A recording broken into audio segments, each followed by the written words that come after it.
Today on the program, Caterpillar unveils its first totally oversized pickup truck. Alfa Romeo is up by 20%, but its sales are still 30 times lower than those of the competition.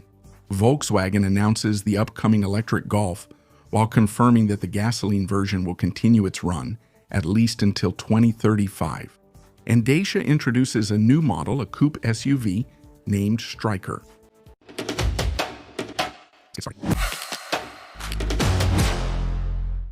If you're the kind of person who eats a bison with your bare hands, the kind of person who watches Fast and Furious thinking it's a documentary, who on Sunday morning puts on your work boots to go get croissants, just in case before heading out for a drive in your pickup truck. Not because you have things to carry, but because you're someone who has things to carry. But here's your problem. Your current pickup, in your opinion, isn't manly enough? People look at you in the street and think, hey, there's an ordinary man. That's unbearable for you. What you need is something that clearly says, I could demolish this building if I wanted to. Something that, if parked in front of Gray Buffalo, would instantly make anyone stop wanting to play the Little Indian song. Back at the end of 2024, someone, somewhere on American social media starts a rumor. What if Caterpillar made a pickup truck? Thousands of people start generating images with artificial intelligence.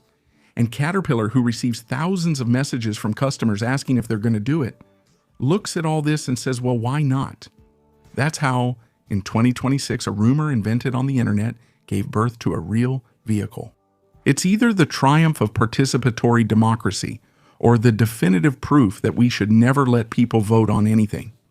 Right now, Las Vegas is hosting Conexpo, the big international construction trade show. And it's there, in this temple of mechanical manliness, that Caterpillar unveiled the 4 trucks. Well, let's be honest, Caterpillar doesn't build cars. Caterpillar builds machines that destroy the places where cars drive. So, rather than starting from scratch, which would have cost a fortune, the brand did something very pragmatic. It called Ford.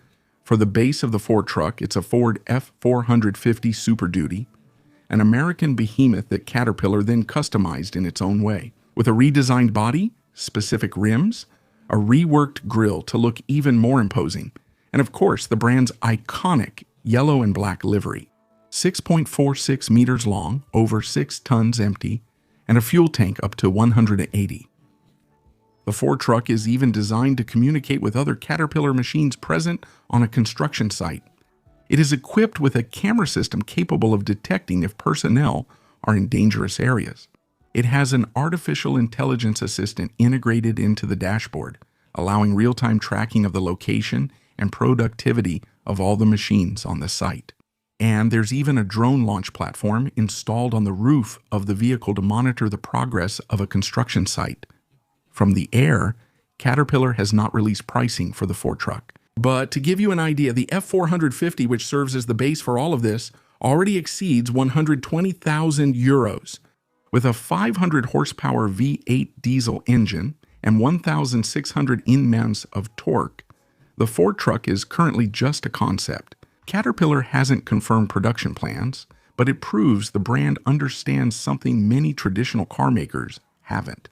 Sometimes your customers know exactly what they want, and all you have to do is listen to them. Next, Alfa Romeo is in a bit of a complicated situation. Imagine you're at a dinner, you arrive, you sit down, and you proudly announce to everyone at the table, this year, I increased my salary by 20%. Everyone applauds. Congratulations, well done. And then someone asks, but how much do you make now?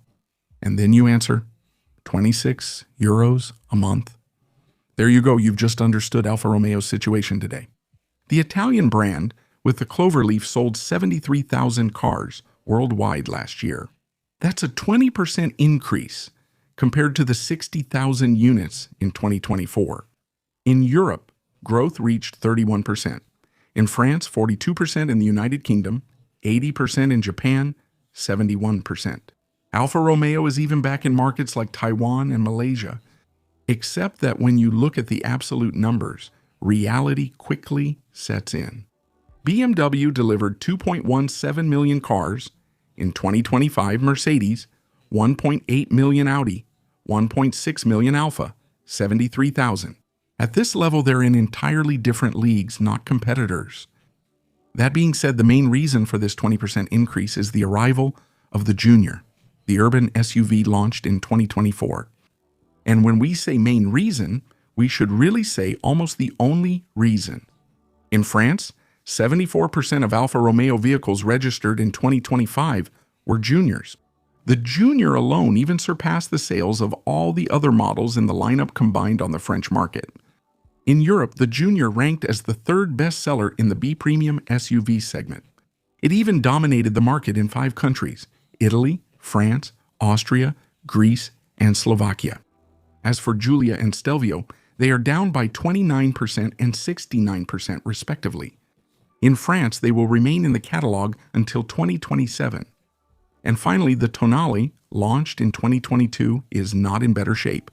Its sales dropped by 54% in France last year, only 3 years after its launch.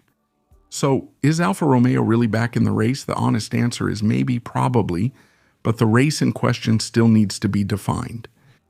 That being said, Alfa Romeo has survived much more serious crises. The brand has something that neither BMW nor Mercedes can buy: a soul, a character, a way of making people's hearts beat that has nothing to do with sales figures, but a soul. That's not enough to fill the order books. At Volkswagen, a first look at the next generation of Golf has been revealed, and it will be called the ID Golf, because the brand has decided to put the ID prefix on all its future electric models. It started with the ID Polo, and it will continue with the ID Roque, the ID Tiguan, the ID Touareg. But let's get back to the Golf. The teaser reveals a silhouette that's instantly recognizable. The front end is sharper than on the current Golf, with visual references to the Golf 3 from the 1990s. The profile shows pronounced fenders that are reminiscent of the Golf 7. The rear mixes elements from the Golf 2 and the Golf 8, topped with a large roof spoiler that extends the roofline. In summary, it's a Golf that looks like all the previous Golfs, which is exactly what everyone expected and what will continue to sell very well. Inside, we expect a return to physical controls, as well as retro graphics for the digital dashboard. Technically, the ID Golf will be based on the new Scalable Systems platform with an 800V architecture. As for the launch date, the brand hasn't officially confirmed anything. Some sources mention 2028, others 2029, and still others 2030. And while the electric ID Golf is being prepared, the current Golf, the one with a combustion engine, isn't going to disappear. It's just going to move. In 2027, production of the combustion engine Golf will be transferred from the Wolfsburg plant to the Puebla plant in Mexico to free up the German production lines. To accommodate the electric ID Golf, it will be produced in Wolfsburg. In other words, you will have at the same time an electric Golf made in Germany and a combustion engine Golf made in Mexico. 2 Golfs, 2 platforms, 2 continents. Volkswagen wants to meet the needs of all customers and, above all, not take too many risks. In fact, the brand has decided not to choose between the past and will continue to produce the Golf with a combustion engine until at least 2035. The brand wants to keep it alive for as long as possible by moving it to cheaper factories, selling them in markets where demand for electric cars is still low, while developing electric successors on new platforms in renovated German factories. And finally, Dacia is about to launch a third family model, and it's called the Striker. So, what exactly is this Striker? Well, it's what marketing people call a crossover, a term that, in the mouth of a car manufacturer, usually means. We couldn't decide if it was an SUV or a sedan, so we made it half of both. Except that, in this case, it's a real strategy. The Striker positions itself as a raised sedan with a higher ground clearance than a regular sedan. And it should be about 4.57 meters long, which is almost the same length as the Bigster. But for only 5 passengers, which suggests a generously sized trunk. Inside, you'll find the dashboard introduced on the second model in 2024, a 10-inch digital instrument cluster in front of the driver, and a 10-inch touchscreen display sitting on top of the dashboard. Dacia has clearly planned a few extra touches to bring a bit of refinement to the interior without making the price skyrocket. On the engine side, the lineup should include the new Eco G120, the recently updated dual-fuel gasoline liquefied petroleum gas engine, as well as the 155 horsepower hybrid version. At a later stage, a wagon version is planned, practical, spacious, and perfectly in line with what Dacia does best.